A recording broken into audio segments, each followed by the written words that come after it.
اس عمل کو بتانے میں، اس عمل کو سمجھانے میں مجھے تھوڑا وقت ضرور لگ رہا ہے، لیکن ناظرین جب آپ اس عمل کو کرنے بیٹھیں گے تو آپ کے 2 یا 3 منٹ مشکل سے لگیں گے۔ یا حکیموں کا وظیفہ آپ 11 بار پڑھ لیں تو اب آپ نے فوری طور پر تیسرے نمبر پر جو خاص تسبیح پڑھنی ہے ناظرین وہ کمال کی تسبیح ہے، مجرب اور آزمودہ وظیفہ ہے، دولت کی بارش برسانے والا وظیفہ ہے، دولت سے گھر کو بھر دینے والا وظیفہ ہے۔ جب کبھی زندگی میں کسی بندے نے اپنے مشکل وقت میں اس وظیفے کو پڑھا اسے فوری طور پر کامیابی مل گئی۔ ناظرین یہ وظیفہ، یہ کلمات ہیں، لا الہ الا انت سبحانک انی کنت من الظالمین۔ اور جی ناظرین ان کلمات کو حضرت یونس علیہ السلام کی دعا بھی کہا جاتا ہے۔ جب کبھی آپ پر مشکل وقت آ جائے تو ان کلمات کو، اس آیت مبارکہ کو پڑھ کر ضرور دیکھیے گا۔ جس طرح سے اللہ نے حضرت یونس علیہ السلام کو مچھلی کے پیٹ سے نکالا تھا، اللہ آپ کو بھی آپ کی تمام پریشانیوں سے، تمام مصیبتوں سے نکال دے گا۔ حضرت یونس علیہ السلام نے اللہ کی قید خانے سے رہائی کے لیے توحید باری تعالیٰ کا ہی سہارا لیا اور اللہ کی ہی پاکی بیان کی۔ کسی نبی، ولی یا اللہ کے کسی برگزیدہ بندے کو نہیں پکارا اور نہ ہی اللہ کے سوا کسی اور کا وسیلہ پکڑا۔ حضرت یونس علیہ السلام نے کہا لا الہ الا انت سبحانک انی کنت من الظالمین، اپنی غلطیوں کا اقرار و اعتراف ان لفظوں میں کیا کہ بے شک میں اپنے نفس پر ظلم کرنے والوں میں سے ہوں۔ اس جملے میں ان باتوں کا اعتراف ہے کہ اے اللہ میں نے تیرے حکم کا انتظار نہ کر کے تیرا کچھ نہیں بگاڑا اور مجھے اس قید خانے میں ڈال کر تو نے مجھ پر کوئی ظلم نہیں کیا، کیونکہ تو اس سے پاک ہے کہ کسی پر ظلم کرے۔ یہ تو ہم انسان ہیں جو جلد باز ہیں، ناشکرے ہیں اور بے صبرے ہیں اور اپنی ہی جانوں پر ظلم کرنے والے ہیں۔ معزز بھائیوں اور بہنوں، حضرت یونس علیہ السلام نے جب اس آیت کریمہ کی تسبیح مسلسل کی تب ہمارے غفور الرحیم رب نے نہ صرف اپنی نبی کی دعا قبول کی اور انہیں غم قید سے نجات بخشی، بلکہ یہ بھی فرما دیا کہ جو بھی مومن بندہ یہ دعا مانگے گا اسے نجات ملے گی۔ ناظرین آپ نے اس آیت کریمہ کو دائیں ہاتھ کی انگلیوں پر یا تسبیح کے دانوں پر گن کر 100 بار پڑھنا ہے، یعنی ایک تسبیح مکمل پڑھنی ہے۔ اگر قرآن پاک کی ایک آیت آپ رزق میں برکت کے لیے پڑھیں گے، رزق میں ایسی ایسی برکتیں ہوں گی کہ دنیا والے پوچھنے پر مجبور ہو جائیں گے کہ آپ کے حالات کیسے بدل گئے۔ قرض داروں کے انشاءاللہ قرض اتر جائیں گے۔ اگر میاں بیوی میں محبت کی کمی ہے، محبت کی کمی کو دور کرنے کے لیے پڑھ لو۔ گھر میں کاروبار میں بندشیں رکاوٹیں ہیں تو ان بندشوں رکاوٹوں کو ختم کرنے کے لیے پڑھ لو۔ ناظرین میں نے آج آپ کو 3 وظائف بتائے ہیں۔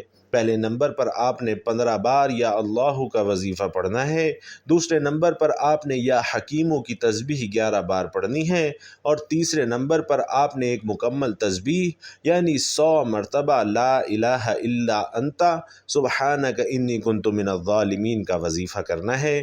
ناظرین وظیفہ مکمل ہوتے ہی آخر میں آپ نے اتنا ہی درود پاک لازمی پڑھنا ہے جتنا آپ نے عمل کے شروع میں پڑھا تھا، اور اب دونوں ہاتھ اٹھا کر سب سے پہلے اپنے گناہوں کی سچی توبہ کیجیے۔ اور ناظرین یہی اس عمل کی شرط ہے، کیونکہ یہ نہ ہو کہ گناہوں کی پکڑ کی وجہ سے وظیفہ ضائع ہو جائے۔ جب دل کو سکون مل جائے کہ میری توبہ قبول ہو گئی ہے، تب اپنے رب کریم کی بارگاہ میں رو رو کر دعا مانگنی ہے۔ مولا کریم تو رازق ہے، خالق ہے، مالک ہے، تو ہر شے پر قادر ہے، اپنے پیارے حبیب کے صدقے میری اور میری آنے والی نسلوں کی حاجات کو پورا فرما دے۔ ناظرین کرام آج رب سے وہ مانگنا ہے جو آپ کو ناممکن لگتا ہے۔ آج یہ وظیفہ پڑھ کر آپ جو مانگیں گے انشاءاللہ آپ کو ضرور ملے گا۔ اللہ پاک سے دعا ہے کہ وہ میری اور آپ کی تمام حاجات کو پورا فرمائے، تمام پریشانیوں کو دور فرمائے۔ اللہ پاک میرا سنانا اور آپ کا سننا اپنی بارگاہ میں قبول و منظور فرمائے۔ آمین یا رب العالمین۔